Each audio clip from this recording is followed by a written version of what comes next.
pragmatisme itu bisa bagaimana pragmatisme itu bisa diyakini benar.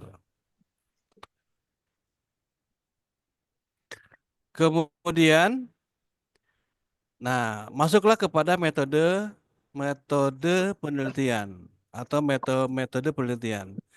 Jadi keyakinan yang kita yakini benar itu harus diteliti. Nah, dengan tingkat kebenaran misalnya 95% atau sampai kepada 99% dan tidak mungkin sampai kepada 100% gitu. Jadi kebenaran itu. Karena posisi filsafat adalah berada di bawah daripada firman Tuhan. Nah, hanya firman Tuhan lah yang memiliki 100% kebenaran. Oke, nah di dalam metode penelitian kita memasuki yang paling pokok itu adalah tentang bab pendahuluan. Selamat bergabung Bu Linda Lindiawati, selamat bergabung Pak Kamaludin, selamat bergabung Pak Taufik Fatur Rahman, Fatur Razak. Assalamualaikum Pak Dokter. Waalaikumsalam warahmatullahi wabarakatuh Bu Linda. Ya, masuk ya. Kita masuk sekarang di metode penelitian. Nah, kita masuk kepada metode penelitian itu yang paling pentingnya itu buat saya adalah tiga hal. Yang pertama adalah tentang latar belakang masalah. Yang keduanya adalah tentang batasan masalah. Yang ketiganya adalah tentang rumusan masalah. Ya. Nah, ketiga hal tersebut itu akan berakhir pada satu ketetapan bahwa kita itu nantinya setelah masalah itu setelah diteliti atau kebenaran yang kita yakini itu setelah diteliti, maka akan masuk kepada ketetapan. Yang ketetapan pertama adalah membenarkan hal yang benar. Ketetapan kedua adalah membenarkan hal yang salah. Ketetapan ketiga adalah menyalahkan hal yang benar. Ketetapan keempat adalah menyalahkan hal yang salah. Jadi hasil dari penelitian kita itu nanti akan memilih satu di antara empat. Apakah hasil penelitian kita itu akan berakhir pada ketetapan membenarkan yang benar? Apakah hasil penelitian itu nanti kita akan menetapkan membenarkan yang salah? Ataukah hasil penelitian kita itu nanti akan memenuhi ketetapan menyalahkan yang benar? Ataukah nanti hasil penelitian kita itu akan menuju kepada penetapan atau ketetapan menyalahkan yang salah. Nah, kira-kira seperti itu. Selamat bergabung Bapak Kusma Gumarang. Oke, nah salah satu contohnya adalah tentang latar belakang masalah. Nah, di dalam latar belakang masalah itu ada satu keyakinan pada diri kita. Satu keyakinan bahwa keyakinan itu adalah benar menurut kita. Sebagai contoh misalnya adalah tentang filsafat. Oke, tentang filsafat. Nah, ada satu pernyataan atau satu keyakinan bahwa ketika kita belajar filsafat itu akan berujung kepada kebahagiaan atau eudaimonia, akan berujung kepada kebahagiaan. Nah, tentunya statement ini atau pernyataan ini mungkin saja semua orang setuju, mungkin saja tidak semua orang setuju. Jadi bahwa pernyataan filsafat itu akan membawa kepada kebenaran, itu mungkin saja semua orang setuju atau mungkin saja semua orang itu tidak setuju atau mungkin saja sebagian orang yang setuju. Nah, selanjutnya kita uji bahwa pernyataan mempelajari filsafat itu akan menuju kepada kebahagiaan, kemudian kita uji. Kita uji. Nah, ya, selanjutnya adalah masuk kepada unsur kedua dari metode penelitian yaitu batasan masalah. Jadi batasan masalah itu pengujian itu akan dilakukan di mana? Satu, secara geografis itu akan melakukan di mana? Kemudian secara subjektivitas personalnya dilakukan kepada siapa saja. Kira-kira ada dua lah. Jadi batasan masalah itu kira-kira ada dua, di mana dilakukannya keyakinan itu, yang keduanya siapa yang melakukan keyakinan itu. Nah, yang ketiganya adalah masuk kepada unsur kepada rumusan masalah. Karena tadi statementnya itu adalah ketika seseorang mempelajari filsafat, maka akan berujung kepada kebahagiaan, maka itu bisa dibuatkan satu rumusan masalah. Artinya apa? Apakah betul mempelajari filsafat itu akan menjadikan seseorang menjadi bahagia? Satu. Yang keduanya adalah apakah betul kalau seseorang mempelajari filsafat itu akan tidak menemukan kebahagiaan? Nah, ya, seperti itu. Nah, kemudian kedua statement tadi itu diberikan simbol. Simbolnya adalah hipotesis nol dan hipotesis alternatif. Nah, kalau hipotesis nol itu adalah kita melakukan pengujian kebenaran tentang mempelajari filsafat itu akan membawa kebahagiaan dengan hasil tidak ada kebahagiaan yang kita dapat. Itu adalah hipotesis nol. Kalau disederhanakan lagi, kalimatnya adalah menguji kebenaran dari filsafat itu tidak menemukan sesuatu kebahagiaan. Atau dilakukan ya pengujian itu hasilnya adalah tidak ada perubahan pada kebahagiaan. Atau dengan kata lain diuji atau tidak diuji ya tetap saja tidak ada kebahagiaan. Oke, itu adalah hipotesis nol. Nah, kebalikannya daripada hipotesis nol adalah hipotesis Oh alternatif. gitu. Takutnya Artinya, selamat bergabung Pak Arfatul Hidayat. Selamat bergabung Ibu Muplihahnu. Kebalikannya adalah hipotesis alternatif. Artinya apa? Artinya adalah ketika kita melakukan sebuah penelitian bahwa mempelajari filsafat itu pasti ataupun akan membawa kebahagiaan, dan ternyata hasil dari penelitian itu dinyatakan bahwa memang betul mempelajari filsafat itu mendatangkan kebahagiaan.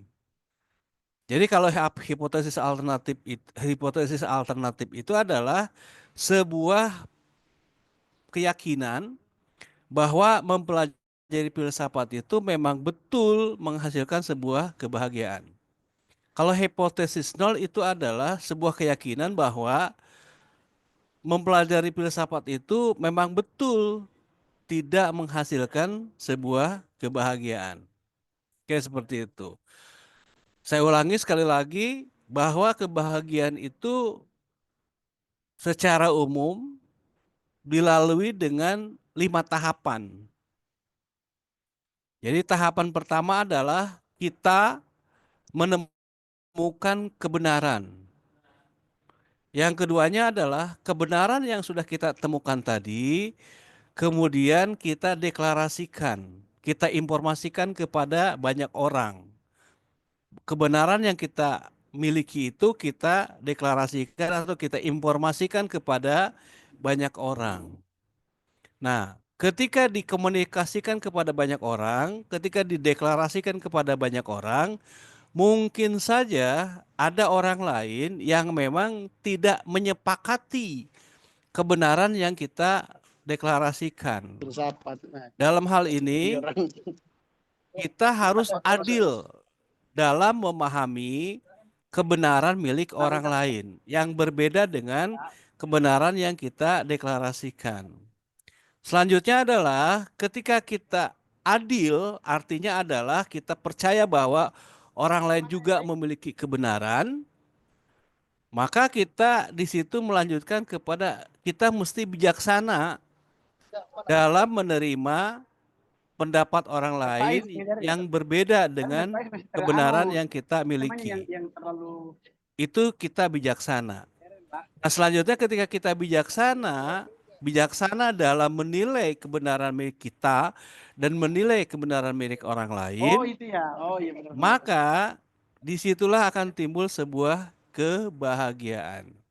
Jadi 5 tahap kebahagiaan itu akan kita dapatkan Merah-merah. ketika Kenapa? kita Serem banget mempelajari menyala. sebuah filsafat seperti itu ya. Baris. Ustazanya mana? Ustaznya mana? Ustaz Taro. Oke, sekarang Kita ngikut seperti biasa orang imamnya beliau. kita akan Paham nih gini-ginian nih.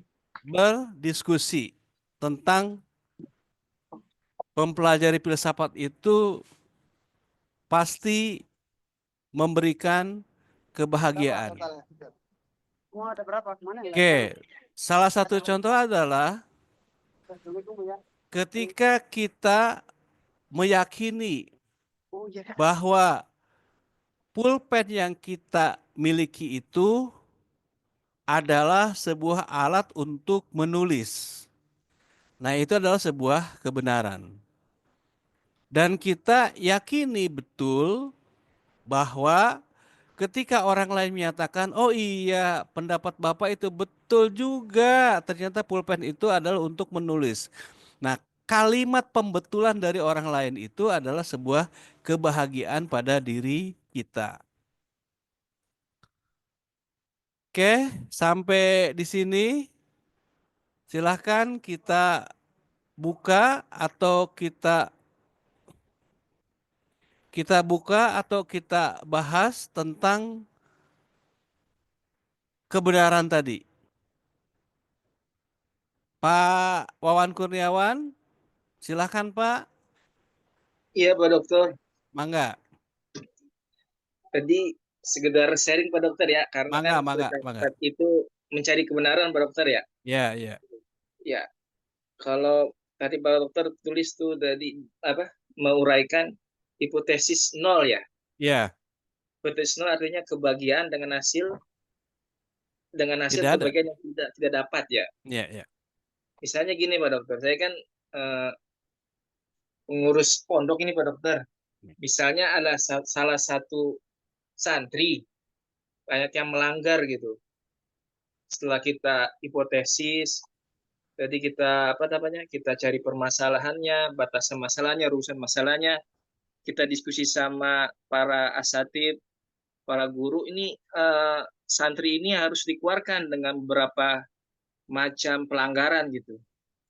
Nah, terus setelah kita berikan datanya itu ke mudir atau kepala sekolah yayasan gitu untuk dikeluarkan, tapi kepala sekolah tidak mengeluarkan dengan alasan bapak tertentu. Nah, itu apakah dimasuk dengan hipotesis nol gitu, dokter? Oke, terima kasih. Nah, Misalnya Pak Kiai Wawan itu menemukan sebuah masalah. iya, Masalahnya itu adalah ada santri yang melewati batas daripada disiplin. iya, udah Ah, banyak pelanggarannya gitu. ya, artinya dia tidak disiplin lah ya, tidak Iya, iya, disiplin. Kemudian Pak Kiai Wawan itu memiliki sebuah argumen atau asumsi bahwa anak tersebut harus dikeluarkan. iya. Asumsinya gitu. Supaya Dengan, apa? iya, iya, Ya, supaya apa? Supaya anak itu tidak memberikan contoh yang tidak baik kepada yang lainnya. iya benar, Pak Dokter. Salah satunya itu. Iya, benar, Oke. benar. Kemudian keyakinan Bapak tersebut diberikanlah kepada kepala sekolah, artinya adalah subordinat dari Bapak. Ah, ah. Nah, dalam pikiran Bapak, mestinya subordinat Bapak itu adalah mengikuti apa yang Bapak minta. Benar, dengan diskusi dengan beberapa ustadz-ustadz yang lain. Gitu. Ya, yaitu dengan mengeluarkan anak itu. Oke. Ah, Tetapi mudir itu atau kepala sekolah itu tidak tetap bertahan dengan pendapatnya bahwa ah, ah. anak-anak tersebut tidak boleh dikeluarkan. Keluarga. Oke, misalnya seperti itu. maka terjadilah perbedaan kebenaran. Iya. Perbedaan kebenaran antara bapak dan kepala sekolah. Nah, pada kasus ini karena di dalam filsafat itu adalah persyaratan kebenaran seseorang itu dimungkinkan akan berbeda persyaratan kebenarannya dengan orang lain. Oh, Jadi tidak ada persyaratan yang sama untuk menemukan sebuah kebenaran. oh Sebelum itu, gitu. sebelum itu dirembuk pada langkah ketiga keadilan dan kebijaksanaan. Oh gitu ya. Ya, oke. Kemudian selanjutnya adalah kepala sekolah tersebut tidak mengeluarkan anak tersebut. Maka Iya. masuklah Bapak berargumen lagi bahwa ada sebuah peraturan yang mengatakan bahwa kalau nilai pelanggaran itu sampai setelah dikumpulkan, poin-poinnya itu mencapai 80%, misalnya angka 80%, maksimal 100%, maka anak itu wajib dikeluarkan. Nah, tetapi di dalam peraturan itu tidak ada kata yang mengeluarkan. Kalau 80%, adanya adalah pembinaan. Oh, Nah, satu. Ya. Yang keduanya adalah mungkin saja dulu pada saat membuat sebuah lembaga pendidikan itu adalah bersepakat kita bahwa kita ini lembaga pendidikan yang akan satu mencerdaskan kehidupan bangsa dari sisi kognitif. Dua, mencerdaskan kehidupan bangsa dari sisi afektif atau sikap. Tiga, mencerdaskan kehidupan bangsa dari sisi psikomotorik atau perilakunya. Oke, mungkin saja hmm. Pak Kepala Sekolah itu berpendapat bahwa kalau anak itu dikeluarkan, maka kita sendiri yang telah melanggar aturan yang sudah kita buat pada saat dulu pembentukan lembaga pendidikan tersebut. Nah, artinya adalah kita akan rujuk kembali kepada kebenaran yang pernah kita sepakati. Hmm. Seperti itu, Pak. Yang kebenaran yang sudah kita pernah sepakati. Artinya apa? Ketika Bapak melakukan sebuah musyawarah dengan guru-guru yang lain untuk mengeluarkan itu, maka terjadilah hipotesis nol. Dimusyawarahkan juga tetap anak itu tidak dikeluarkan. Iya. Nah, musyawarah itu kan adalah sebuah langkah yang diyakini benar oleh Bapak dan para mudir. Kalau untuk mengeluarkan seseorang murid itu harus melalui musyawarah. Nah, itu kan kesepakatan, Pak. Ya, Hmm. kesepakatan. Iya. Nah, yang dimaksud dengan hipotesis nol itu adalah ketika kesepakatan itu dilakukan untuk mengeluarkan anak didik tersebut, ternyata anak didik tersebut tidak dikeluarkan. Artinya apa? Kesepakatan itu telah gagal disepakati secara bersama-sama. Oh gitu ya. Itu adalah hipotesis nol. Nah, sekarang mungkin Bapak nanti akan bertanya kepada mudir yang tidak mengeluarkan itu tadi, karena dia juga punya kebenaran kan? Iya. Bertanya. Nah, ketika Bapak bertanya, Pak, kenapa Bapak tidak mengeluarkan anak tersebut? Padahal ini kan hasil kesepakatan harus dikeluarkan. Nah, jawaban-jawaban alternatif dari guru Bapak tadi itu ada namanya HA, hak alternatif. Artinya Hmm. apa? Artinya apa?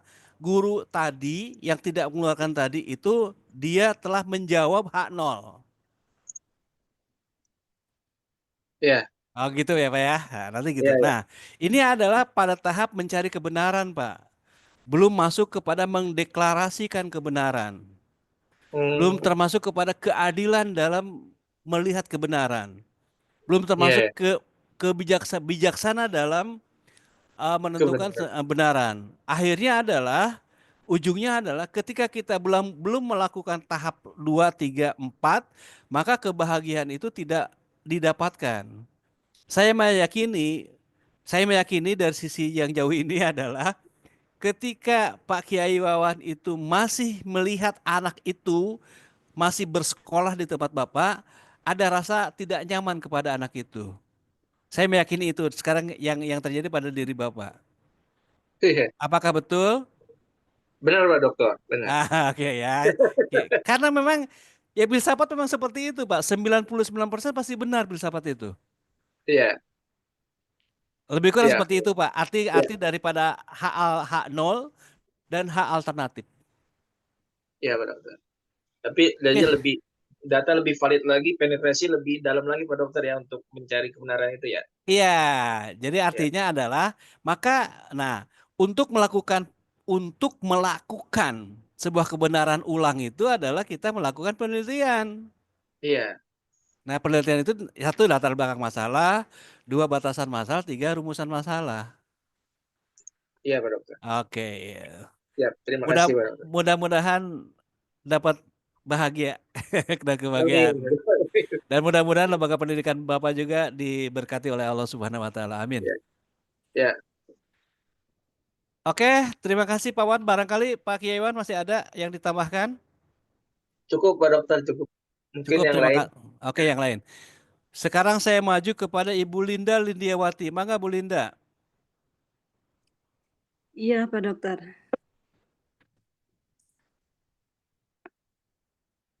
Mangga Bu Linda ada disampaikan atau Oh, ada siap? oke. Baik, ini tentang, ya, terima kasih Pak Dokter sebelumnya. Pak Dokter, maaf, ini tentang kebahagiaan ya. Betul, betul, betul, betul. Ya, saya pernah mendengar bahwa titik filsafat kebaikan tertinggi dari manusia itu disebut sebagai kebahagiaan ya. Betul, betul.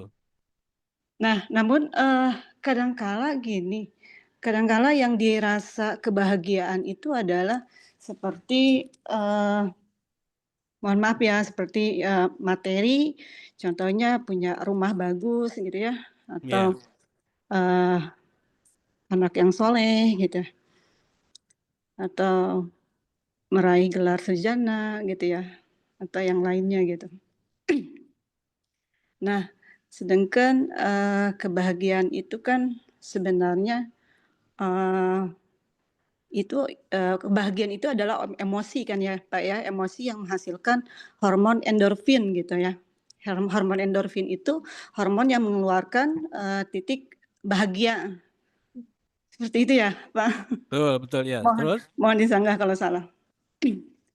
Nah, di sini saya mau bertanya, berarti kebahagiaan ini kan setiap orang itu berbeda ya tolak Betul, ukurnya gitu ya. betul, betul. Nah, untuk yang saya lihat di zaman sekarang ini, era globalisasi, eranya teknologi yang tinggi gitu, nggak sedikit orang yang eee, kalau menurut melihat dari secara luar mungkin udah terlihat cukup gitu, tapi banyak juga yang terlihat stres gitu, nggak bahagia. Nah, itu bagaimana? Oke, terima kasih Bu Linda dan lain-lain. Iya, Mohon terima kasih Pak ya, Dok. mohon izin saya jawab Bu ya. Iya iya, baik Pak Dokter, boleh. Terima Mohon kasih. izin, mohon izin. Saat itu adalah Socrates. Socrates tahun 600 sebelum Masehi sampai 500 sebelum Masehi di Yunani sana, di Athena sana. Beliau adalah tokoh terbesar dalam hal kebijaksanaan di masa itu. Beliau adalah sangat dipatuhi oleh para raja-raja di Yunani sana dengan petuah-petuahnya yang baik. Artinya apa? Dari sisi material, Socrates itu sangat melimpah. Tetapi di usianya yang masuk ke 50, Socrates itu meninggalkan itu semua. Nah, beralihlah kebahagiaan yang dia cari adalah kebahagiaan dengan dialektika. Artinya apa? Pak Socrates itu berkunjung kepada setiap manusia, dimanapun itu manusia berada. Kemudian Pak Socrates itu bertanya kepada setiap manusia yang pernah dia temui itu, apa yang dimaksud dengan kebahagiaan? Apa yang dimaksud dengan keadilan? Apa yang dimaksud dengan kekuasaan? Apa yang dimaksud dengan harta? Apa yang dimaksud dengan tahta? Apa yang dimaksud dengan jabatan? Terus gitu ya dengan dialektika tersebut. Nah, ternyata untuk Pak Socrates itu adalah sebuah kebahagiaan. Tetapi untuk para raja-raja saat itu adalah sebuah ketidakbahagiaan. Kenapa? Kenapa? Karena ukuran kebahagiaan antara raja-raja dengan Pak Sokrates itu berbeda. Oke. Nah, Sokrates tidak ada, kemudian masuklah ke eranya Plato. Nah, oleh Plato kemudian disebutkan bahwa manusia itu sesungguhnya memiliki dua dimensi. Dimensi yang pertama adalah dimensi ruhani, dimensi yang kedua adalah dimensi material atau fisik. Nah, dimensi ruhani tersebut adalah dimensi yang tersambung kepada Tuhan. Istilahnya Tuhan atau yang kuasa. Sedangkan dimensi material itu adalah dimensi yang menutupi atau yang dibutuhkan oleh dimensi ruhani. Oke. Nah, sekarang adalah bagaimana caranya manusia itu menjadi bahagia. Nah, bahagia itu adalah ukuran daripada dimensi ruhani. Artinya apa? Ketika dimensi ruhani atau sesuatu yang diyakini benar itu terjadi dan itu terhubung kepada Tuhan Yang Maha Esa, maka dia di situ memiliki sebuah kebahagiaan. Nah, adapun jasmaninya itu adalah sebuah sarana untuk mencapai kebahagiaan. Nah, tetapi oleh Pak Plato itu adalah bahwa jasmani itu adalah sesuatu yang tidak ada. Jadi jasmani itu adalah sesuatu yang tidak ada. Contohnya adalah dulu sudah saya bilang di dalam masalah gua apa ya, alegori gua. Alegori gua itu seperti ini Bu ceritanya. Ada seseorang tahanan yang ditahan di dalam gua. Kemudian setiap hari tahanan itu hanya melihat gambar seperti kuda, hanya melihat gambar seperti gajah, hanya melihat gambar seperti harimau, hanya bayangannya saja. Hanya bayangan saja yang dia lihat. Kemudian orang yang di dalam gua itu meyakini bahwa yang dilihat di dalam gua itu adalah kuda. Padahal itu adalah gambar atau bayangan dari kuda yang berbentuk gambar tadi. Maka ketika orang yang dari gua tadi itu dikeluarkan oleh tentara untuk melihat kuda yang sebenarnya, maka ketika si tahanan tadi melihat kuda dengan sebenarnya dan masuklah kembali kepada gua tersebut dan diceritakanlah kepada teman-temannya bahwa kuda yang dimaksud itu berbeda dengan kuda yang selalu dilihat. Nah, teman-temannya tadi yang belum bisa melihat kuda di alam yang lebih luas tetap tidak meyakini apa yang diomongkan oleh tahanan yang pernah melihat kuda di alam yang luas. Artinya apa? Secara ruhani, kebahagiaan seseorang yang ada di dalam tahanan guha tadi, dia akan bahagia dan dia pasti bahagia ketika melihat gambar kuda. Karena dia terhubung dengan ruhani kuda tersebut. Tetapi orang yang ditahan di dalam guha tadi, yang sudah dikeluarkan ke alam bebas tadi, melihat kuda yang sebenarnya, kemudian dimasukkan lagi ke dalam guha tersebut karena dia tahanan, maka ketika si orang tadi melihat gambar kuda, dia merasa tidak bahagia. Kenapa? Karena yang dia lihat adalah gambar kuda, bukan kuda yang 3 dimensi. Nah, dari sini Pak Plato mengatakan bahwa memang terjadi perbedaan konsep kebahagiaan antara satu orang dengan orang lain. Nah, balik lagi, konsep bahagia tadi itu adalah yang paling baik itu adalah ketika orang di dalam tahanan itu menyatakan bahwa meskipun dia hanya melihat gambar, dia bahagia dengan melihat gambar kuda.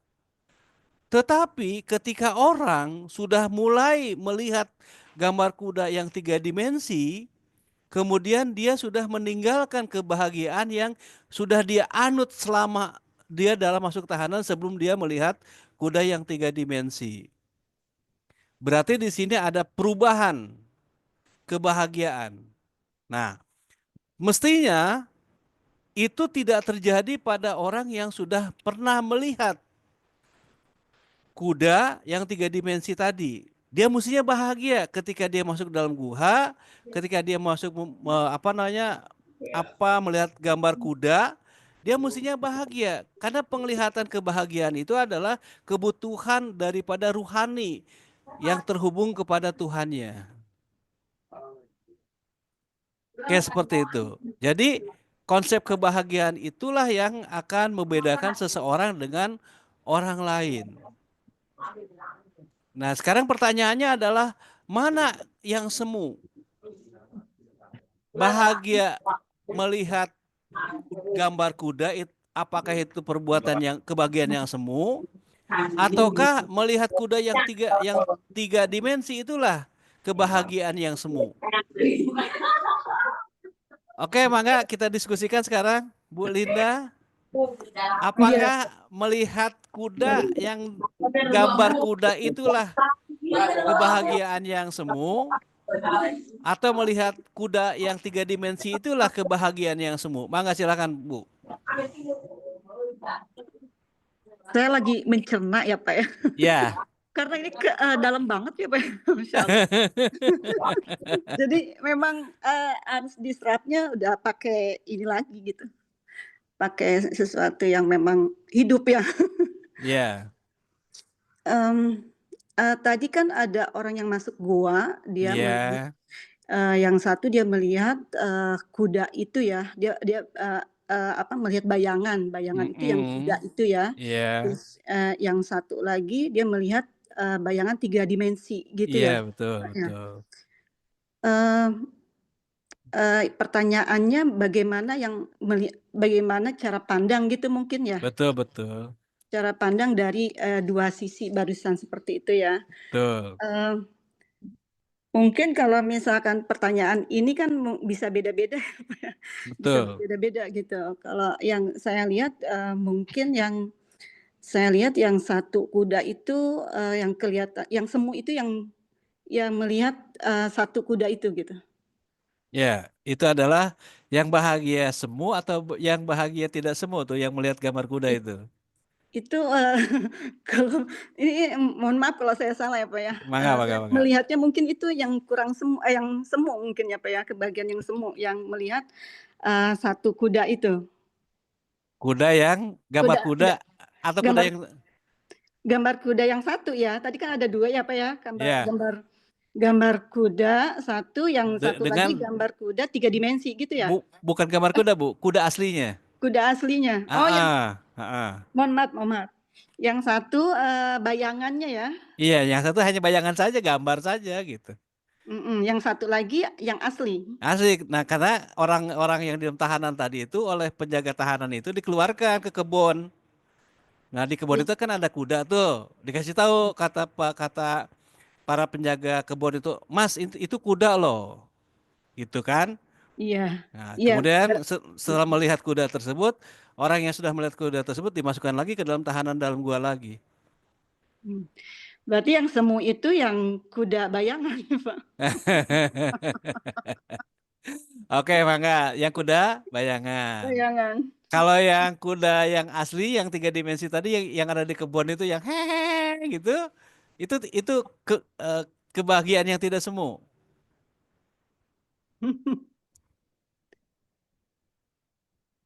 Atau gimana, Ibu? Oh, yang 3 dimensi itu yang asli ya, Pak ya? Yang asli, Ibu, yang asli, Iya, yang yang asli, asli. Yang yang secara maksudnya secara pandangan mata terlihat gitu. asli ya, ya. Kuda yang ada di kebun lagi makan rumput, lagi lari-larian, gitu. Oh, oke. Iya, berarti mungkin kuda bayangan ya yang iya itu yang semu maksudnya, itu yang asli itu yang Iya, semu ya. maksud saya gini, apakah orang yang hanya melihat kuda bayangan di dalam gua itu adalah dia memiliki kebahagiaan semu atau kebahagiaan yang nyata? Ataukah orang yang melihat kuda yang asli yang ada di kebun tadi, yang kudanya itu hidup itu adalah kebahagiaan yang semu atau kebahagiaan yang asli? Iya, yang kelihatan yang tadi itu yang semu, yang kelihatan yang asli itu ya, yang kudanya Ya, asli itu yang semu mungkin ya, Pak, ya? oke. Seperti itu, Yang yang oke. asli yang bayangannya itu. Nah, jadi artinya apa? Bisakah Ibu simpulkan? Orang sama-sama melihat kuda, kuda bayangan, dia bahagia. Dia melihat kuda yang asli, dia bahagia. Iya. Tetapi ketika orang yang melihat kuda yang asli itu dimasukkan kembali ke dalam guha dan melihat kuda bayangan lagi, kira-kira itu orang yang tadi melihat kuda asli itu bahagia atau tidak bahagia ketika melihat kuda bayangan? Bahagia tetap ketika Benar? melihat Coba ketika deh, coba melihat deh, coba deh. Kita masuk kepada logika nih. Kalau bahagia itu ada di dalam bayangan, berarti orang tersebut begitu dia melihat kuda yang asli, kebahagiaannya juga akan sama. Melihat kuda asli atau melihat kuda bayangan. Kenapa hmm, begitu? Karena ketika orang yang sudah melihat kuda yang asli itu dimasukkan kembali ke dalam guha, dan di guha itu hanya melihat kuda bayangan, dan dia harusnya bahagia. Nah, iya, logika itu masuk atau tidak, Ibu? Orang iya, yang sudah Orang yang sudah merasakan melihat kuda yang asli dimasukkan ke dalam guha lagi dan dan nanti ada kuda bayangan yang diperlihatkan. Kira-kira orang tadi yang sudah melihat kuda asli tadi akan bahagia atau akan tidak bahagia, Bu? akan bahagia tentunya ya Pak ya. Karena sudah Betul kan? melihat iya, sudah melihat itu. Jadi kemungkinan keserangannya di sini ada 2, badannya dan rahangnya. Gimana? Ya, ya. Misal gini, ketika Ibu ketika Ibu melihat kuda yang asli, Ibu bahagia. Iya, bahagia. Oke. Ketika Ibu masuk lagi ke dalam satu komunitas dan kuda asli itu tidak diperlihatkan kembali dan yang diperlihatkan itu hanya gambar kuda, apakah Ibu bahagia melihat gambar kuda itu? Iya, bahagia. Insyaallah bahagia. Benar. Iya, Pak. Rasanya sudah menyalahi logika ini, Bu. Oh gitu ya? Iya. Yang benar yang mana, Pak? Logikanya begini kan, Perasaan Bu. laki-laki perempuan beda, Pak.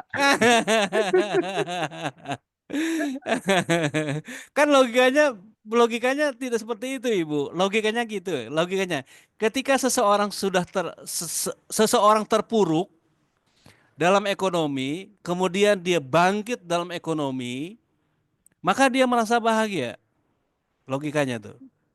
Nah, ketika yang sudah bangkit dalam ekonomi tersebut terpuruk kembali, pertanyaannya masa iya dia masih bahagia?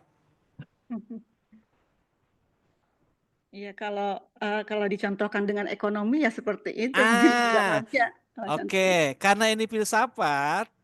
Karena ini filsafat itu kan menaungi seluruh kegiatan aktivitas manusia, termasuk aktivitas ekonomi. Iya, iya. Jadi filsafat itu sesuatu yang metafisik, sesuatu yang sesuatu yang memiliki arti dan kita hanya bisa mengenali arti itu dari balik arti yang nampak. Mmm, Gambarnya gini lah, Bu. Gambarannya gini. Saya bisa melihat Bu Linda itu ketika saya bisa melihat bayangan Bu Linda. Nah, bayangan Bu Linda itulah yang akan saya persepsikan, oh itu Bu Linda gitu. Bukan Bu Linda yang aslinya yang saya lihat, bukan. Tapi bayangan dari Bu Linda itulah yang saya persepsikan bahwa itu adalah Bu Linda. Nah itu filsafat, Ibu. mmm.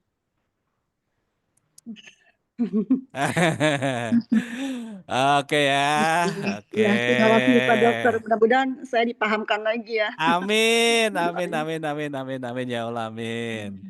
Oke, saya bergeser. Bu Lina masih ada yang ditanyakan atau sudah? cukup Pak Dokter, terima Cukup, kasih. Pak. Ya, terima. Oke. Saya bergeser kepada Bapak Arfatul Hidayat. Mangga Pak Arfatul.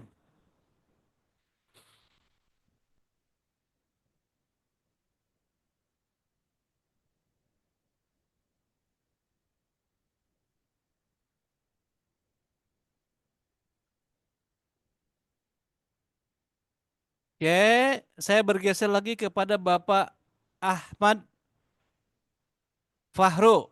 Mangga Pak Ahmad Fahru, Pak Kiai mangga.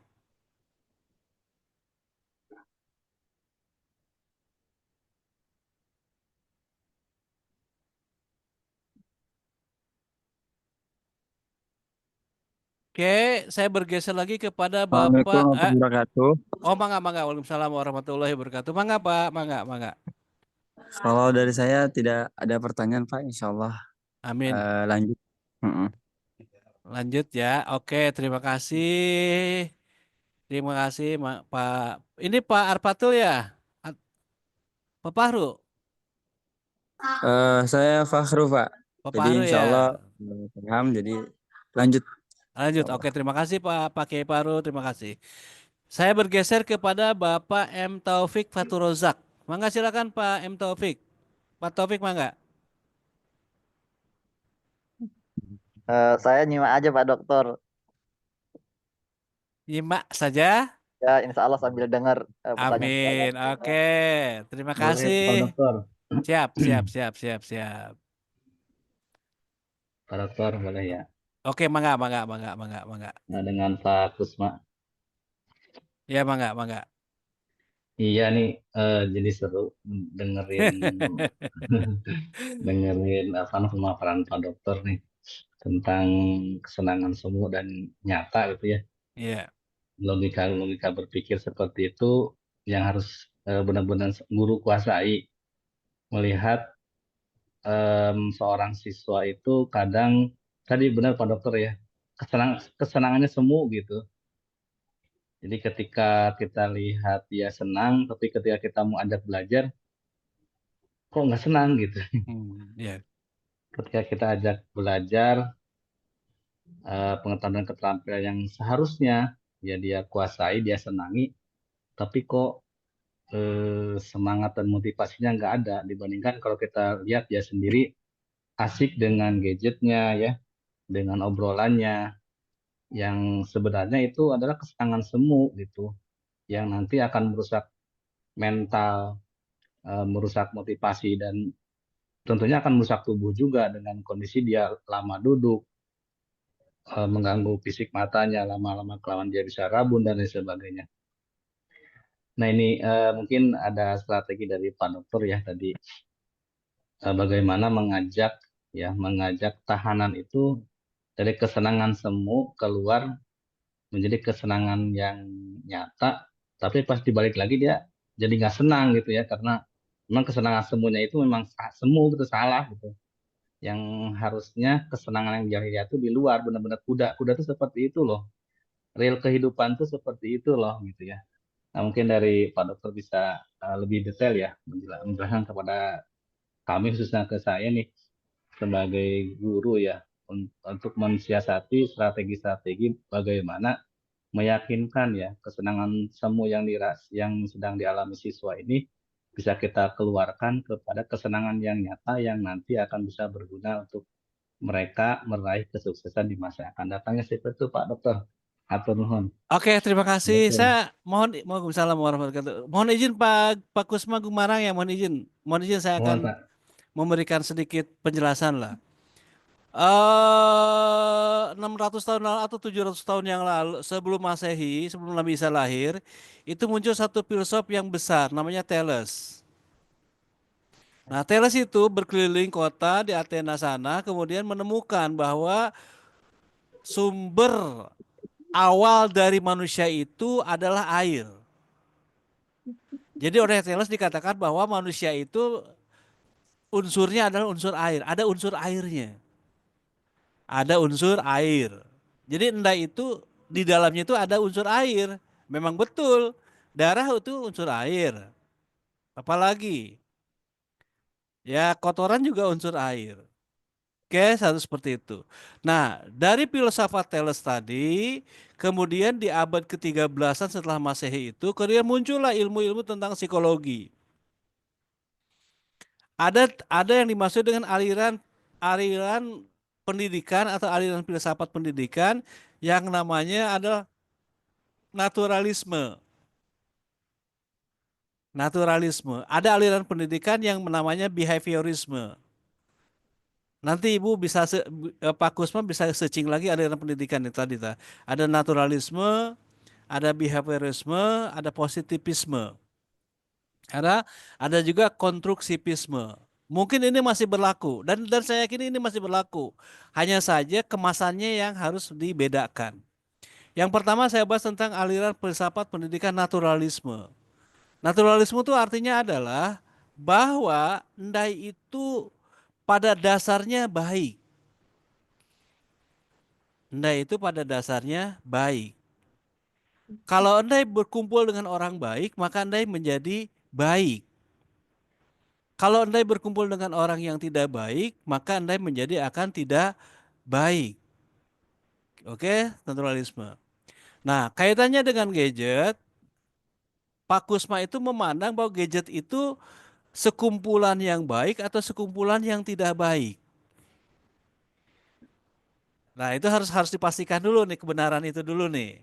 Kebenaran dari gadget itu. Jadi kalau gadget itu adalah merupakan sekumpulan baik, sekumpulan hal-hal sesuatu yang baik, maka tidak ada masalah kebaikan gadget itu untuk dipakai oleh manusia, oleh anak didik. Karena teorinya dari filsafatnya dari Thales tadi bahwa manusia itu berasal dari air. Nah, air itu kan membawa kebaikan. Nah, yang keduanya adalah kalau Pak Kusma Gumarang itu memandang bahwa gadget itu sekumpulan yang kurang baik, maka anak itu bisa menjadi tidak baik karena dia berkumpul dengan yang tidak baik. Itu dari naturalisme. Bagaimana dengan behaviorisme? Ada aliran kedua dan namanya behaviorisme. Nah, orang-orang behaviorisme itu mengatakan bahwa sesungguhnya Anda itu baik dan sesungguhnya Anda itu adalah tidak baik. Jadi Anda itu bagaimanapun caranya juga karena Anda itu baik, awalnya baik, berkumpul dengan orang yang tidak baik pun dia akan tetap baik. Oke. Nah, yang keduanya adalah Anda itu tidak baik. Bagaimanapun juga Anda berkumpul dengan orang baik karena Anda sifat Anda itu tidak baik, maka Anda itu tetap tidak baik meskipun dia berkumpul dengan orang-orang yang tidak baik. Aliran ketiga adalah aliran konstruksivisme. Aliran konstruksivisme itu adalah bahwa kalau Anda itu baik dan menjadi tidak baik karena bisa berkumpul dengan orang baik dan berkumpul dengan orang yang tidak baik, maka harus ada seseorang, entah itu orang tuanya atau gurunya atau apa, mengembalikan Anda itu menjadi orang yang baik. Itu adalah konstruksivisme.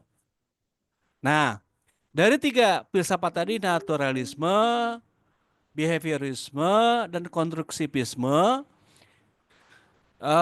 Pak Kiai Kusma Gumarang itu meyakini yang mana? Atau tiga-tiga diyakini nanti dengan formulasi yang dipoles agak berbeda gitu. Nah, saya selama ini begitu mengajar anak-anak di SMA, saya mengatakan bahwa kalian bermain gadget. Cuma misalnya saya ngajar matematika itu kalian cari rumus Pitagoras. Bagaimana cara mencarinya? Buka gadget. Nah, itu hanya berlaku di kelas hanya 2 jam pada saat pelajaran matematika, Pak. Dan anak-anak itu satu persatu saya tanya, mana hukum Pitagorasnya? Mana gitu, terus gitu.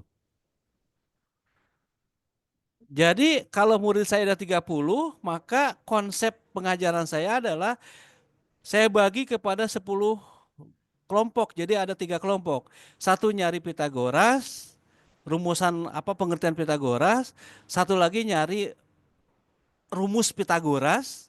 Nah, satunya lagi adalah mengaplikasikan rumus Pitagoras ke 3 kelompok tadi dengan menggunakan gadget.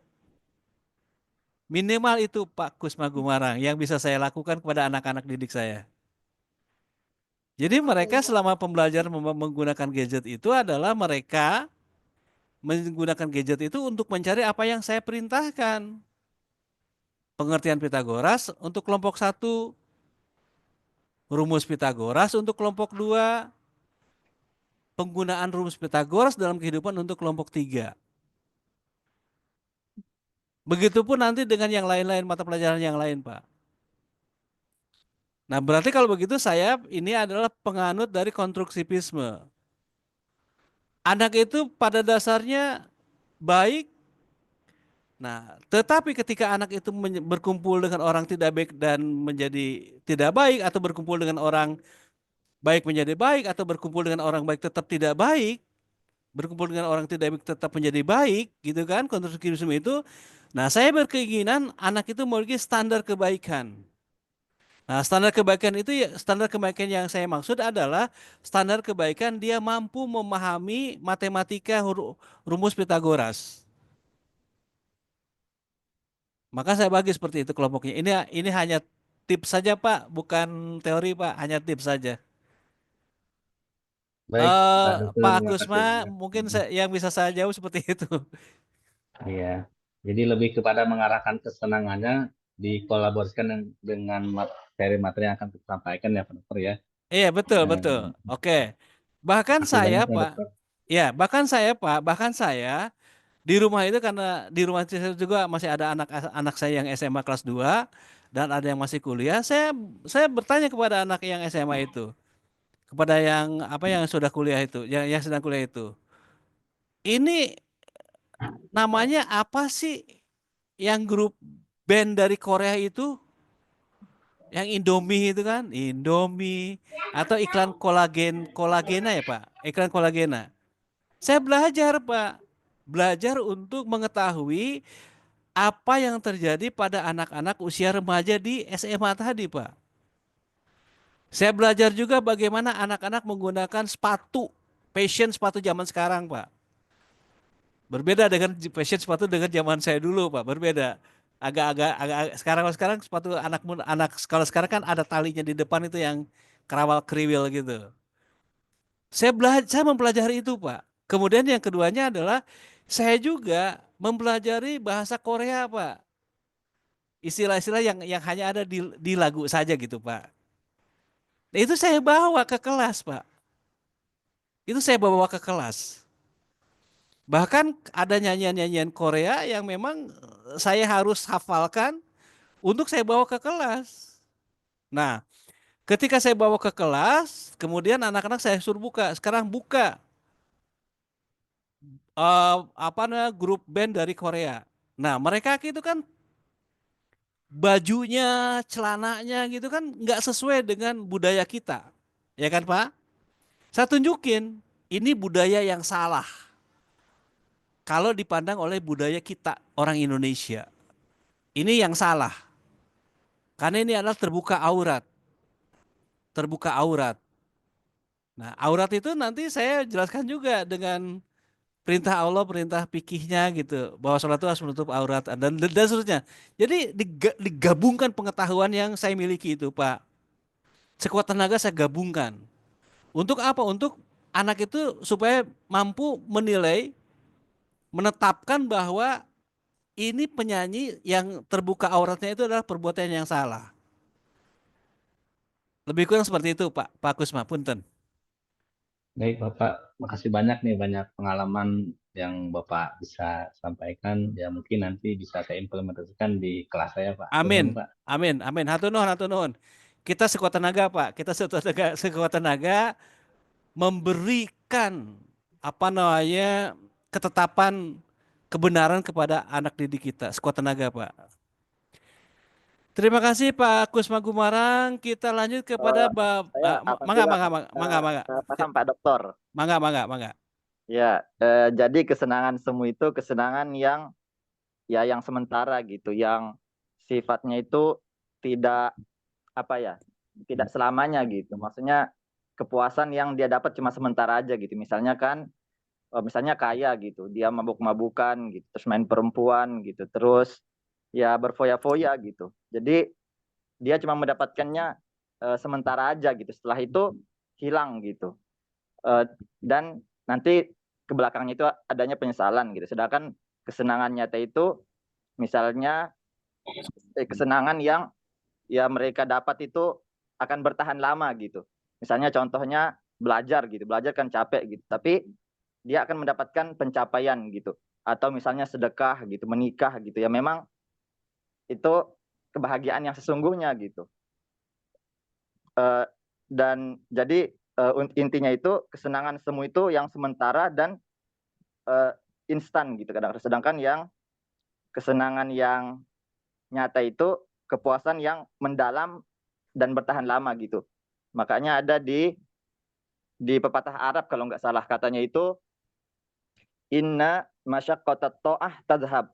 Jadi sesungguhnya pedihnya ketaatan itu akan hilang gitu. Wa yabqa sawabuha, dan akan bertahan pahalanya gitu atau kebaikannya gitu. Wa inna lazzatal maksiyah tazhab, dan enaknya melakukan dosa, perbuatan maksiat, perbuatan yang tidak baik itu akan pergi gitu. Wa yabqa iqabuha, dan akan bertahan apa namanya azabnya gitu atau akibat buruknya gitu. Yaitu yang saya pahami apa namanya kesenangan semu dan kesenangan nyata gitu. Mungkin kalau salah bisa diperbaiki Pak Dokter. Oke, terima kasih Pak Ustadz Muhammad Jalaluddin. Terima kasih. Betul ya Pak ya, betul-betul sekali. Nah, dalam bahasa filsafat adalah kesenangan nyata itu adalah ketika, karena kita ambil dari Plato saja. Ketika manusia itu terdiri dari dua dimensi, dimensi rohani dan dimensi materi, gitu, materi itu fisik, maka yang kesenangan abadi itu, kesenangan nyata itu adalah ketika dimensi rohani bertemu dengan Tuhannya. Karena tidak akan habis tuh bertemu dengan Tuhan itu kan. Ya, yang kedua adalah kesenangan semu itu adalah kesenangan yang hanya dia mampu dinikmati oleh materi saja, oleh tubuh kita saja. Itu adalah kesenangan materi. Maka Plato membagi manusia itu menjadi 3 bagian. Ada bagian logistikon, ada bagian epitumea, ada bagian tumos gitu. Ya. Nah, logistokon itu adalah kesenangan yang untuk berpikir. Sementara etumia itu adalah kesenangan untuk namanya berprestasi. Nah, tumos itu kesenangan untuk melakukan perbuatan yang agak syahwat atau birahi gitu. Nah, sementara ini orang itu melakukan kesenangan atau mencari kesenangan itu atau berusaha melakukan kesenangan dari sisi tumos. Pemenuhan kebutuhan biologis. Oke, seperti itu ya. Itu adalah adanya di filsafat. Maka nanti dikolaborasikan lagi antara pemikir filsafat dengan hari ini relevan atau tidak. Kalau untuk saya, filsafat itu masih relevan untuk sampai dengan hari ini. Dengan cara bahasa yang kita gunakan, bahasa yang kita sampaikan, kita ubah dari bahasa Yunani kepada bahasa Indonesia, dari bahasa Indonesia kita ubah ke dalam bahasa anak-anak zaman sekarang. Lebih kurang seperti itu.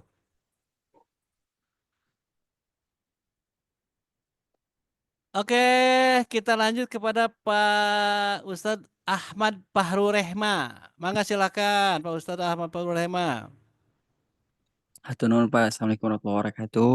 Waalaikumsalam warahmatullahi wabarakatuh. Pembahasannya yang sangat luar biasa, menarik dan banyak sekali ilmunya. Dari filsafat ini yang tentang kebahagiaan semu, saya pernah dengar dan membaca dari buku itu, para sahabat tuh gini Pak, bertanya sama Rasulullah, ya Rasulullah saya tuh seneng kalau sama engkau dari majlis ilmu gitu kan. Tapi ketika saya di luar, kebahagiaan itu hilang gitu Pak. Sama istri tuh udah rasa ngaji itu sama Rasulullah hilang lagi gitu, kayak bercanda lagi hilang lagi gitu kan. Terus Nabi jawabnya tuh apa? Katanya sa'ah wa sa'ah, ada saatnya gitu. Nah, di lembaga pendidikan itu bagaimana pendapat Bapak tentang filsafat yang berkaitan tentang seperti hal itu? Apalagi kan anak-anak tuh sa'ah wa sa'ahnya tuh kadang bahagia, kadang sedih gitu kan. Untuk mengupgrade supaya dia tetap bahagia gitu kan. bagaimana caranya gitu Pak. Apalagi kalau misalkan mungkin dari kita semua nih mungkin gemblengannya dulu beda sama anak-anak sekarang. Iya, Kita betul. lebih keras, lebih apalagi lebih banyak Hmm. pukulan atau kata-kata gentakan, tapi alhamdulillah hasilnya jadi gitu kan, Hmm. gitu kan Pak. Sementara kita terpojok ada dinding selaham hak asasi manusia. Jadi serba salah gitu. Gimana pendapat Bapak menurut Bapak mengenai hal itu? Terima kasih. Assalamualaikum warahmatullahi wabarakatuh. Oke, waalaikumsalam warahmatullahi wabarakatuh. Nah, di dalam analisis kebijakan pendidikan itu ada satu peraturan menteri merujuk kepada Undang-Undang Nomor 20 Tahun 2003 tentang Sistem Pendidikan Nasional. Bahwa di situ ada perkataan guru wajib dilindungi. Nah, guru wajib dilindungi, Pak. Guru wajib dilindungi. Perlindungan apa yang guru butuhkan? Satu, perlindungan hukum. Dua, perlindungan ekonomi. Dua saja lah. Perlindungan hukum dan perlindungan ekonomi. Karena sampai saat ini adalah guru itu tidak memiliki perlindungan hukum. Kan tidak ada, Pak, lembaga bantuan hukum untuk setiap sekolah. Dan Benar, Pak, benar. tidak ada juga lembaga bantuan hukum untuk satu gugus sekolah. Tadi satu sekolah tidak ada. Satu gugus pun tidak ada, Pak, perlindungan LBH untuk satu gugus sekolah. Dan tidak ada juga yang namanya LBH untuk satu kecamatan yang melindungi guru. Dan tidak ada juga LBH yang khusus melindungi guru dalam satu kabupaten, dalam satu provinsi. Maka merujuk kepada Undang-Undang Nomor 20 Tahun 2013 diturunkan kepada Peraturan Menteri Pendidikan dan Kebudayaan Nasional, maka di situ hak guru itu di salah satu butirnya itu ada guru itu harus diberikan sebuah perlindungan, terutama perlindungan hukum. Kayak seperti itu. Oke, jadi untuk kepada para guru, sekali lagi, jangan segan-segan mendidik anak sesuai dengan pengetahuan kita. Sesuai dengan pengetahuan kita. Nah, karena apa? Karena undang-undangnya sudah ada tentang perlindungan guru. Itu adalah perlindungan hukum ya, sudah ada. Nanti Bapak silakan aja di searching di internet perundang-undangan yang menyatakan untuk perlindungan guru, perlindungan hukum kepada guru gitu ya. Tinggal dibuka aja Pak, silakan nanti dibuka. Oke, nah balik lagi kepada semula bahwa ketika orang itu memiliki sebuah motivasi yang tinggi, motivasi yang rendah, dan motivasi yang datar. Nah, selanjutnya Pak Fahru ya. Ya, baik Pak. Pak Fahru ya, Pak Topik Fahru ya. Nah, maka di situ harus dirembuk, Pak. Dirembuk sebuah kebenaran. Dirembuk menyatakan sebuah kebenaran, maksudnya seperti ini. Batas ambang daripada kebahagiaan siswa itu harus di angka 3 sampai angka 4, itu batas ambang. Kalau anak itu bahagianya ada di angka 5, berarti anak itu sangat bahagia, sangat antusias. Kalau anak itu sekarang ada di angka 1, maka anak itu kurang bahagia. Berarti anak itu harus dinaikkan kebahagiaannya ke wilayah ambang batas 2 dan 3. Nah, itu harus disepakati. Berarti kita memerlukan apa namanya yang disebut dengan longitudinal. Longitudinal kan ahli fisika, Pak. Nah, di sekolah kan pasti ada, Pak, guru-guru fisika, Pak. Ya kan? Nah, ajaklah guru fisika untuk menentukan batas bawah, batas atas motivasi siswa. Nah, ukuran batas atas dan batas bawah itu apa? Ukurannya kebahagiaan. Kebahagiaan apa? Kebahagiaan untuk belajar. Nah, kalau angka 1 perwakilan dari kebahagiaan yang kurang, maka tetapkan kebahagiaan yang kurang itu misalnya ketika anak tidak mau belajar. Berarti itu kebahagiaan yang kurang. Kita kasih angka 1. Berarti anak yang berada di wilayah angka 1 itu nanti ada berapa banyak dalam 1 minggu dan dicarikan jalan keluarnya supaya anak itu masuk ke dalam wilayah 2 dan 3 di dalam nilai ambang batas tadi. Nah, berarti itu saintifik, Pak. Saintifik juga harus masuk, guru fisika itu harus dilibatkan. Kemudian guru biologi juga harus dilibatkan. Guru agama apalagi, karena dia guru agama itu yang memberikan panduan kan, dilibatkan seperti itu. Oke, apakah belajar berwudu itu membosankan ataukah tidak membosankan? Ataukah menjadi sebuah afektif gitu. Nah, ini pun harus ada dievaluasi, Pak. Nah, tentunya adalah harus ada orang yang berinisiatif untuk menginginkan anak itu memiliki standar kebahagiaan pada nilai ambang batas yang sudah ditentukan. Kalau tidak ada yang mau berinisiatif ya sulit, Bapak. Harus ada orang yang berinisiatif. Siapapun itu orangnya. Jadi kita tidak boleh lagi kalau dalam hal ini pengembangan agama itu tidak boleh lagi kepada tupoksi, Pak, tugas pokok dan fungsi. Jadi dia adalah lintas tupoksi, lintas jabatan, karena agama itu milik kita, milik setiap individu. Lebih kurang seperti itu, Pak Ustadz Taufik Fatur Rozak.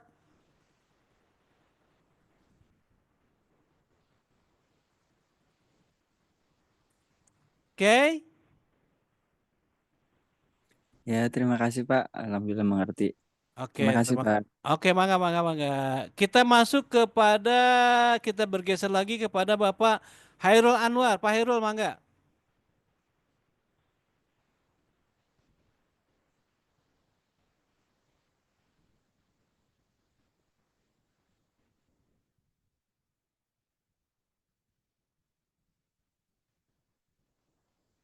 Pak Hairul Anwar, silahkan. Kemudian kita masuk lagi kepada Ibu Eti. Mangga Bu Eti. Baik, Pak Dokter. Mangga. Ini terkait kebahagiaan. Betul. Eh,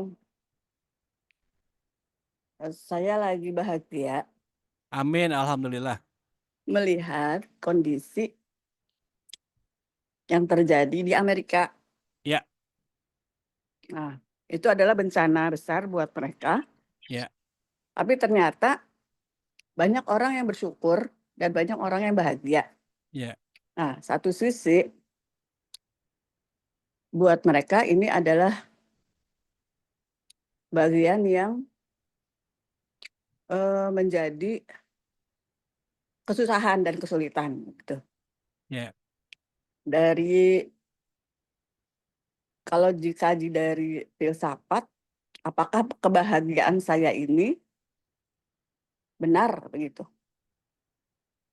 Oke. Oke ya Bu Eti. Sudah cukup? Kalau sudah cukup saya mohon izin untuk menjelaskannya. Iya Pak, Cukup cukup. ya. Saya mohon izin untuk menjelaskannya. Mohon izin Pak Asep Yudiana, saya akan menjelaskannya. Oke. Nah, secara umum yang namanya kebahagiaan itu adalah terpenuhinya apa yang kita inginkan.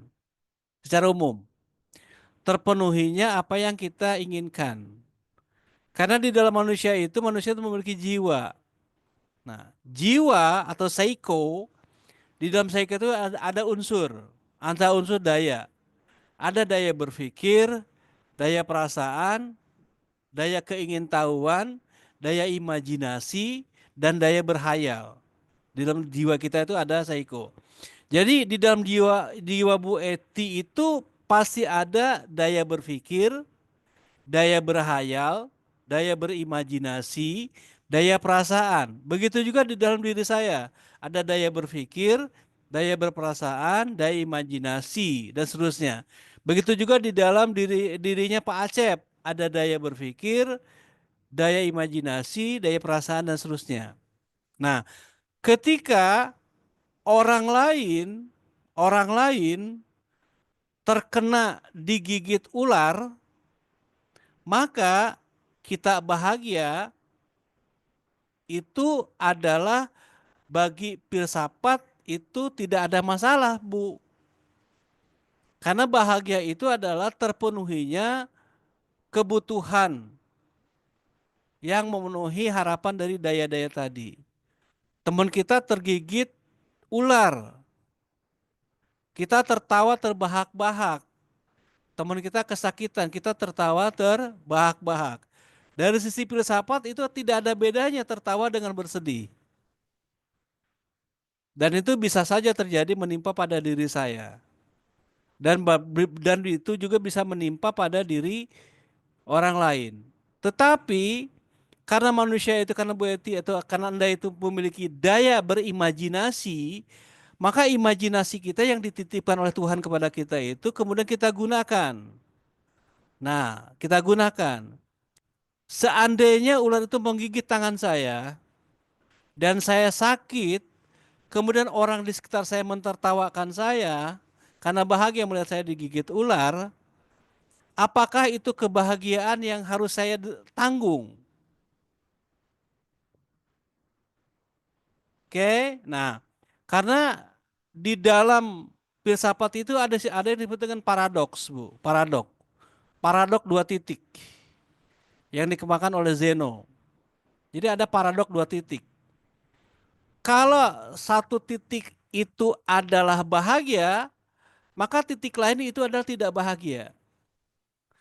Kalau digigit ular itu buat Endai itu bahagia, maka mungkin buat Pak Acep Yudiana digigit ular itu tidak bahagia. Atau sebaliknya, ketika Pak Acep Yudiana melihat Endai digigit ular itu Pak Acep bahagia, maka sebaliknya saya akan berpikir saya tidak bahagia ketika Pak Acep melihat saya digigit ular, Pak Acep menjadi bahagia. Itu paradoks dua titik, Bu. Nah, kalau begitu, apakah kebahagiaan melihat orang lain terkena musibah itu adalah sebuah kebahagiaan? Oke, nah balik lagi ke dalam paradok tadi. Berarti kalau begitu, kalau kita ngikutin jalan pikirannya filsuf Zeno itu dengan istilah paradok itu tadi, bahwa itu adalah kebahagiaan yang semu. Kenapa itu disebut kebahagiaan semu? Karena gigitan ular itu tidak mengenai pada diri kita.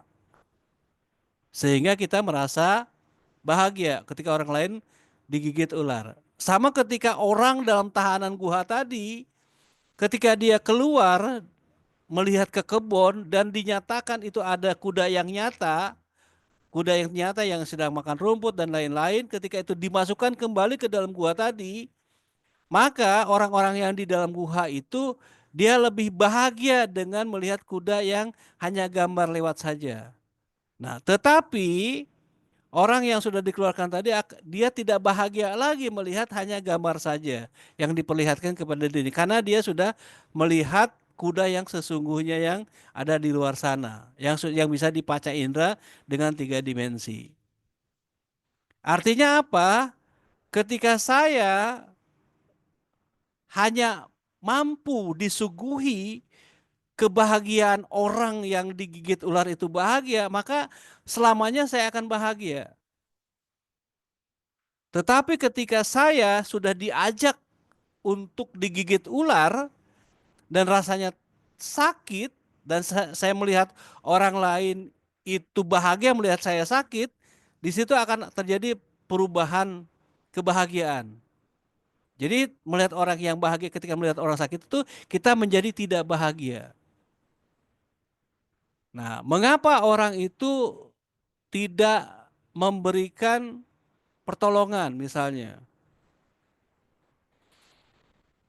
Oke, seperti itu Bu Eti, balik lagi kepada Plato dan seterusnya. Satu lagi Pak Dokter, Mangga. dalam menyikapi menang kalah. Oke, mangga. Ya, ketika ada orang yang menang pasti bahagia, Betul. dan sebaliknya ketika kalah maka tidak bahagia gitu. Betul. Tapi ada anggapan bahwa menang itu belum tentu baik di mata Allah Betul. dan kalah belum tentu buruk di mata Allah. Betul. Maka kata-kata itu menguatkan yang kalah sehingga dia menelusuri bahwa ujian itu adalah kebahagiaan. Bahwa Betul. kekalahan itu adalah bagian dari kebahagiaan begitu. Betul. Betul, Ibu. Nah, ya. Nah, ini bisa dikategorikan dalam termasuk paradoks atau kebahagiaan semu. Oke. Kita lanjut. Kita bedakan antara paradok dan kebahagiaan semu. Paradok 2 titik. Ketika saya menang dalam sebuah pertandingan, saya bahagia. Ketika saya kalah dalam sebuah pertandingan, saya tidak bahagia. Oke, itu adalah sebuah kebahagiaan. Kebahagiaan semuanya itu adalah ketika saya kalah dalam pertandingan, saya bahagia. Itu kebahagiaan semu namanya, Bu. Ya semu lah, siapa yang kalah merasa bahagia? Tidak ada. Itu kebahagiaan semu. Nah, sekarang masuk ke begitu juga dengan sebaliknya. Ketika dia menang, dia merasa bersedih, tidak bahagia. Itu juga bahagia yang semu. Mestinya kan yang menang itu adalah bahagia, yang tidak menang itu adalah tidak bahagia. Itu sifat. Jadi sifat yang melekat pada sebuah pikiran kebenaran. Itu namanya adalah kebenaran kebahagiaan semu dan kebahagiaan nyata. Sekarang masuk ke dalam paradok. Masuk ke dalam paradok. Orang menang belum tentu benar di hadapan Allah. Begitu ya, Bu? Belum tentu baik di Oke. mata Allah. Baik aja ya. Orang yang menang itu belum tentu baik di mata Allah. Oke, satu. Yang keduanya adalah orang yang kalah itu belum tentu tidak baik kan, Ibu ya, di mata Allah. Betul. Ya. Oke. Nah, terjadilah di sini paradoksnya tuh di sini, Bu. Ketika Ibu atau ketika Ibu membuat sebuah proposisi menang itu berhubungan dengan baik. Nah, ketika Ibu membuat sebuah proposisi tidak menang atau kalah, itu berhubungan dengan tidak baik. Ini paradok ini, Bu. Artinya apa? Ibu mau memilih yang mana? Memilih statement yang baik atau memilih statement yang tidak baik? Pastinya yang baik. Oke, kalau Ibu memilih pastinya yang menang belum tentu baik di mata Allah. Oke? Mestinya yang kalah juga sama. Yang kalah belum tentu baik di mata Allah. Begitu, Ibu. Nah, karena Ibu berpikir paradoks, yang menang belum tentu baik di mata Allah. Yang kalah belum tentu tidak baik di mata Allah. Baik itu tidak sama dengan tidak baik, Ibu. Maksud saya, kenapa menang dilekatkan dengan kata baik, tidak menang dilekatkan dengan kata tidak baik? Itu paradok, Bu. Nah, paradok ini adalah salah satu bagaimana kita masuk ke dalam kesalahan menarik kesimpulan atau fallacy of logical dari sudut relevansi. Oke? Jadi itu kan tidak sepadan. Baik dan tidak baik kan tidak sepadan. Harusnya dibuat silogisme yang sama. Baik belum menang, belum tentu baik di hadapan di mata Allah. Kita mungkin bisa masukkan itu ke sebuah proporsi premis mayor. Kalah belum tentu baik di sisi Allah. Ya, di mata Allah. Itu kita masukkan dalam premis minor. Konklusinya adalah menang atau tidak menang belum tentu baik di mata Allah. Itu konklusinya, Bu. Itu masuk ke dalam silogisme, penalaran yang sah. Karena Ibu membuat paradoks dengan menggunakan logical fallacy, maka kesimpulannya adalah tidak bisa disimpulkan. Mana yang nggak mau kita simpulkan? Orang dua-duanya premisnya setara kok.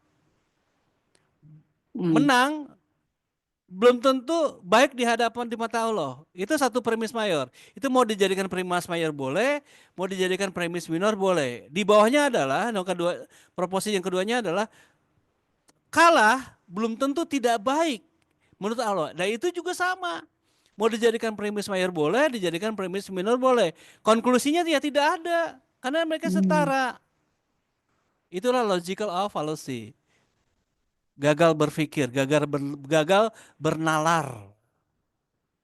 Jadi kalau di situ kebenaran tidak ada, tidak bisa ditarik sebuah kebenaran. Kebenarannya ada dua. Begitu, Bu. Oh, masih penasaran dengan gagal berpikir. Iya, mangga. Karena secara hukum, eh, kalau hukum dunia memang iya ya, menyikapinya itu adalah sebuah kemenangan adalah kebahagiaan. Kekalahan sebaliknya seperti itu. Maka ketika ada hukum syariah, tadi yang saya katakan bahwa di mata Allah itu memang belum tentu menang itu baik dan kalah itu belum tentu buruk di mata Allah gitu. Yang kalau secara bahasa ayat mungkin saya belum sampai ke arah sana ya, nggak tahu juga surat apa di ayat berapa begitu. Mungkin di hadis juga ada kata-kata seperti itu. Maka seperti kalau kita bahagia dengan musibah kebakaran, itu bisa bisa disambungkan pemikiran saya terkait dengan bahagia itu, gitu. Gagal berpikir di sini setelah saya menelusuri, mungkin kalau menurut gagal berpikir penelusuran saya itu salah gitu ya. Betul. Penelusuran saya itu salah. Misalnya, kok saya bahagia ada kebakaran gitu ya? Ya karena itu adalah orang-orang jolim gitu, ya, yang diberi peringatan oleh Allah gitu, dengan kesombongannya, dengan kezolimannya, setelah itu penelusuran gitu dan sebagainya. Maka banyak orang yang bahagia dengan situasi yang seperti itu. Itu kan hasil dari pemikiran gitu. Hasil dari penelusuran, maka terbentuklah opini yang bahagia gitu. Begitu mungkin ya Pak Dokter ya, punten. Betul Ibu. Tetapi yang kalau contohnya yang seperti barusan tadi, yang ada kebakaran, saya contohkan orang digigit ular gitu ya. Orang digigit ular gitu kan, digigit ular. Nah itu adalah kita bukan kegagalan menarik kesimpulannya, itu kegagalan berpikirnya itu adalah apa namanya, membuat satu premis yang setara gitu Ibu. Ya. Membuat satu premis yang setara gitu. Itu adalah gagal berpikir. Saya balik lagi deh, saya balik lagi. Orang yang menang belum tentu baik di hadapan Allah. Ya. Nah, mestinya kan begini, ada satu premis lagi. Orang yang kalah juga belum tentu baik di mata Allah. Ya. Nah, ketiganya adalah orang yang kalah belum tentu tidak baik di mata Allah. Oke, keempatnya adalah orang yang menang juga belum tentu tidak baik di hadapan Allah. Jadi ada kesetaraan gitu Ibu. Oke. Nah, jadi kenapa kita mesti di dalam filsafat itu harus menitik beratkan kepada psikologi. Nah, itu namanya di dalam di dalam filsafat itu ada yang disebut dengan argumentum ad populis. Jadi Ibu merasa bahwa sesuatu yang terjadi kepada orang tersebut itu adalah sebuah keharusan terjadi pada orang tersebut. Gitu Bu. Nah gitu. Kebakaran itu memang harus terjadi. Kenapa? Karena mereka orang zolim. Nah itu namanya argumentum ad populum atau populis. Itu adalah kesesatan berpikir Ibu. Oke. Ya. Oke, mungkin sampai di sini dulu. Ya, jazakallah khair, Pak Dokter. Terima kasih Bu Eti, terima kasih. Di akhir pertemuan Pak Ustadz Taufik mangga, Pak Ustadz Ya, Fatur mangga, ya Pak, ini soalnya masalah pembahasan yang tadi ya Pak ya. betul. Ya, Ali bin Abi Thalib pernah bilang gini Pak, sesungguhnya aku sesungguhnya ketika Allah memberikan apa yang aku inginkan, aku bersyukur sekali gitu, karena itu adalah pilihan diriku gitu. Dan ketika Allah memberikan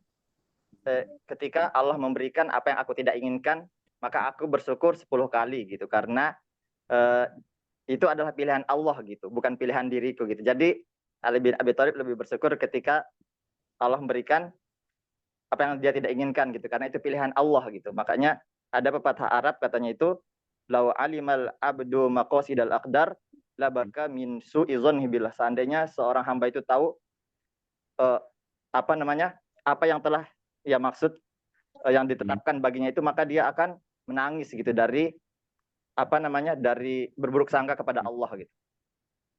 Ya, kalau itu nyambung nggak sama yang barusan Pak Dokter? Ini juga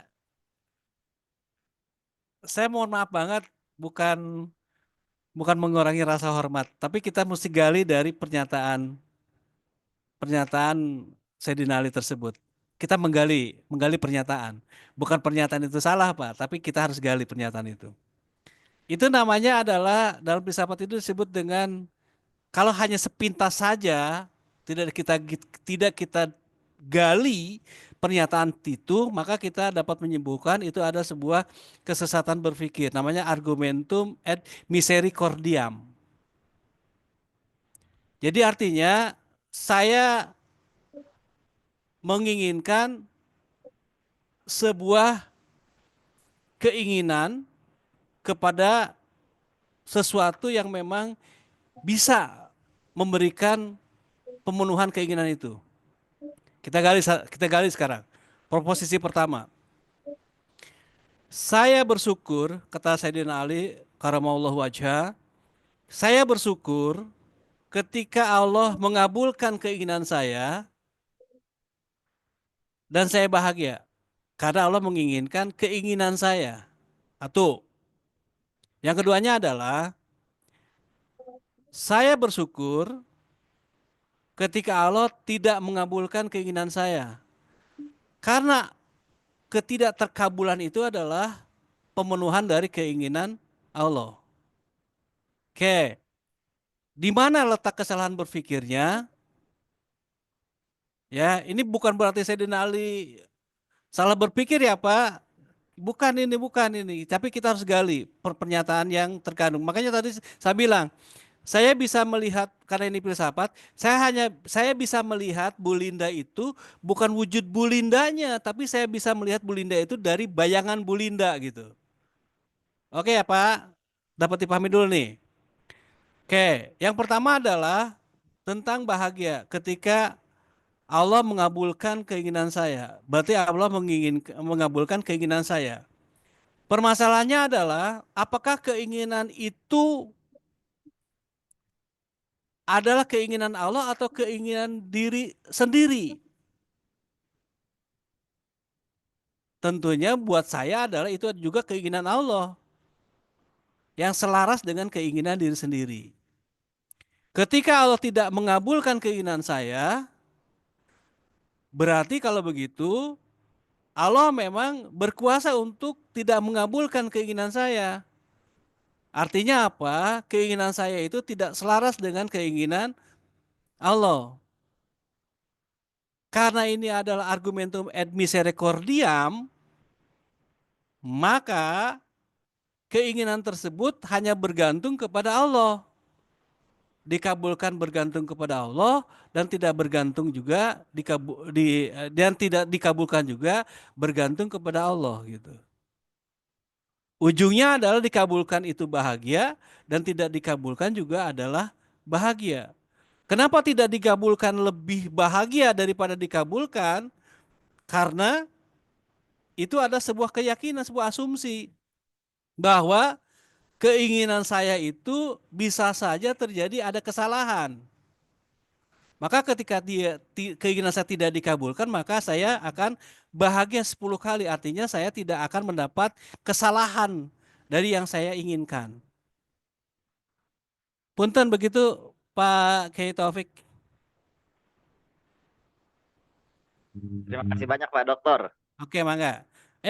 Pak, ini suara Pak Acep ini. Mangga Pak Acep.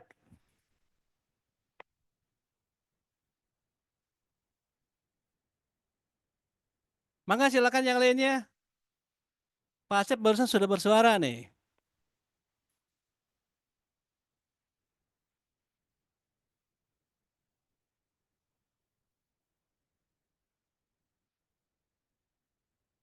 Oke, mangga. Silakan.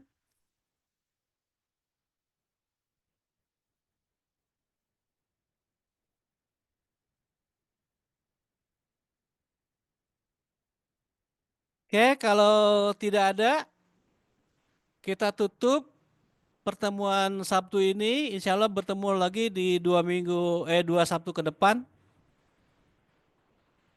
Kita tutup dengan doa kafaratul majlis. Pak Kusmo masih ada? Subhanakallahumma wa bihamdik. La ilaha illa Amin. anta wa atubu ilaik. Oke, semuanya terima kasih.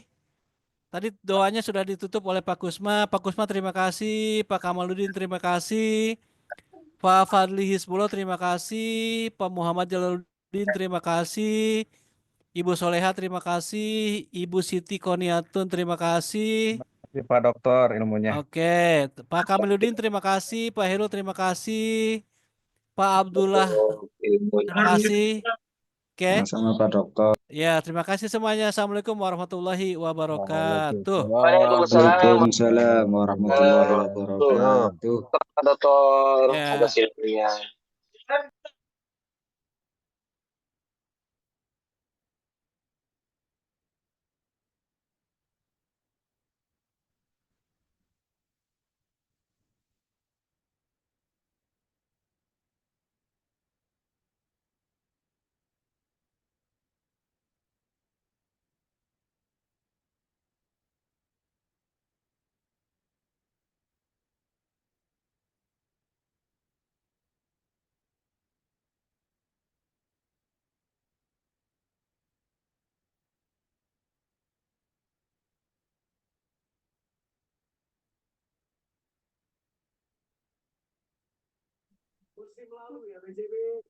Assalamualaikum warahmatullahi wabarakatuh, Pak Dokter. Punten nggak Salam. kedengeran deh tadi, Pak Dokter. Terima kasih, Pak Dokter. Ya, mohon maaf kalau nggak kedengaran. Hmm.